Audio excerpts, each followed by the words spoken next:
if I'm wrong, be honest. Are you a teacher? Yes. Yes. In this video, I will reveal the secrets behind Colin Cloud's mind reading on America's Got Talent. Here's a quick recap of what happened.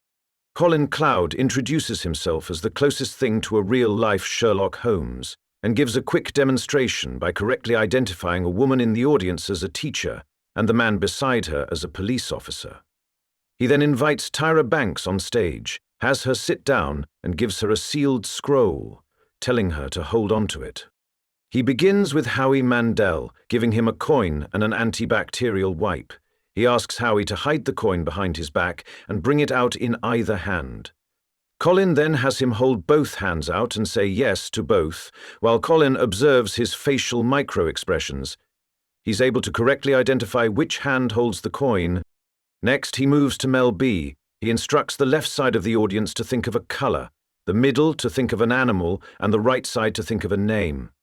Mel B holds out both hands. The audience shouts their color choices, white and blue. Colin tells her, If the coin's in this hand, think white. If it's in this hand, think blue. After analyzing her expression, he correctly guesses she is thinking of white and identifies the hand holding the coin. He then turns to Heidi. The audience shouts out animals, cat and cheetah. Heidi stretches out her hands. Colin says, If the coin's in this hand, think cheetah. If it's in this hand, think cat. After observing her reactions, he determines she is thinking of cat and again picks the correct hand. Finally, he approaches Simon. The audience shouts names, Charlie and Oscar. As Simon prepares to hold his hands out, Colin pauses and points to a nervous woman behind him, revealing that she's thinking of a childhood memory involving someone named Miller, which she confirms. Colin then returns to Simon and says, If the coin is in this hand, think Charlie. If it's in this hand, think Oscar. He reads Simon's expression and correctly identifies Oscar as the choice and the hand with the coin.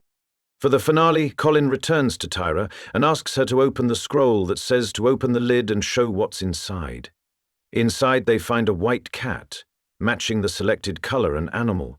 The camera zooms in to show the name tag on the cat says, Oscar, perfectly matching the audience's selections. Well, it's a good thing the judges didn't end up picking a blue cheetah named Charlie. That would have been a disaster.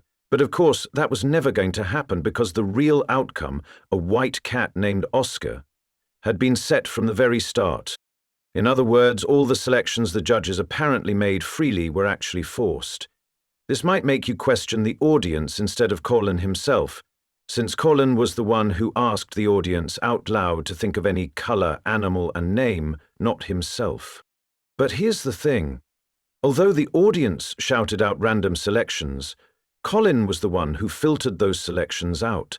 When he asks the audience to shout their choices, Colin immediately states one option himself, like white with Mel B, White or cat with Heidi, cat, cat. then adds a second genuinely random choice from the audience, such as blue or cheetah. White or blue. Perfect. Cat or a cheetah. But for the selection of the name Oscar, here is where you'll find something different.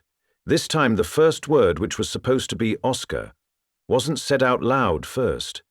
Instead, he selected the word Charlie from the audience. Hold on. Charlie or... Then one of the audience members he focuses on and asks to state the name they were thinking of, selects Oscar. Oscar. And we can even read his lips that he's genuinely saying that name. Well, that's where the clever pre-show work comes in, where three audience members that were seated on the right side and the woman thinking of a childhood memory were approached by Colin before the show. Colin used a structured pre-show strategy to extract information from these four specific audience members before the performance began. The first two were the woman he identified as a teacher and the man he recognized as a police officer. Both were targeted before the show using a classic billet tear method. This is where the performer appears to tear a folded billet to destroy it, but secretly gets a quick look at the written information during the process. You can see Oz Perlman using this technique also in his performance on America's Got Talent. Ripping, Howie, ripping, Howie, hold out your hand. Rip, all the pieces. Is there So, before the show, the two members were asked to write their profession on the billet, with the excuse that since they didn't know each other, they could share it secretly by writing it down and showing each other. Afterwards, the folded billets were handed back to Colin, who immediately tore them and returned them to the two members. And during the tearing part is when Colin managed to peek at the information he needed.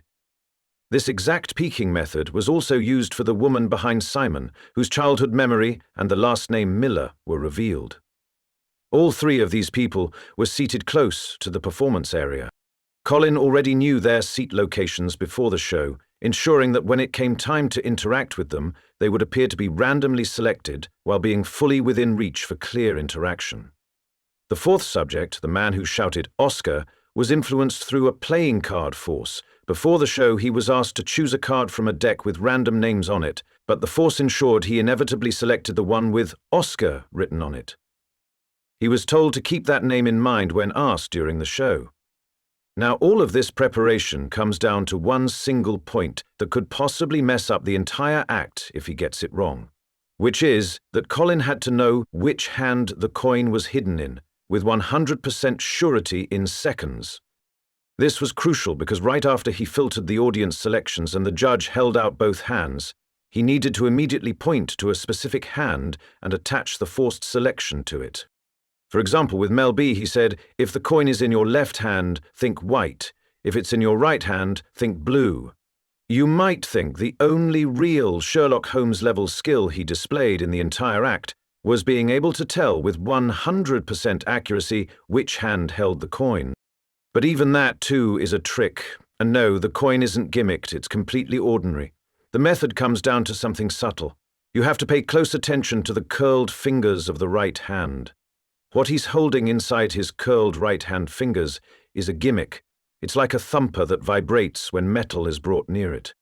The specific utility device Colin Cloud used is called the Sixth Sense by Hugo Shelley, and you can tell it's the same one because he left a public review on the product page mentioning how effective and reliable it is. He's holding it in his hand, and when the coin is brought near, it vibrates. That vibration tells him instantly which hand contains the coin. That's how he was able to immediately know where the coin was and attach the correct forced selection to that specific hand. The coin is here. Turn it over, open it up. This allowed him to instruct the judge to think of the forced word only if the coin was in that hand, making it seem like he was reading their mind. In simpler words, the entire illusion was designed to look like the audience made the choices, when in fact, he made all the selections himself.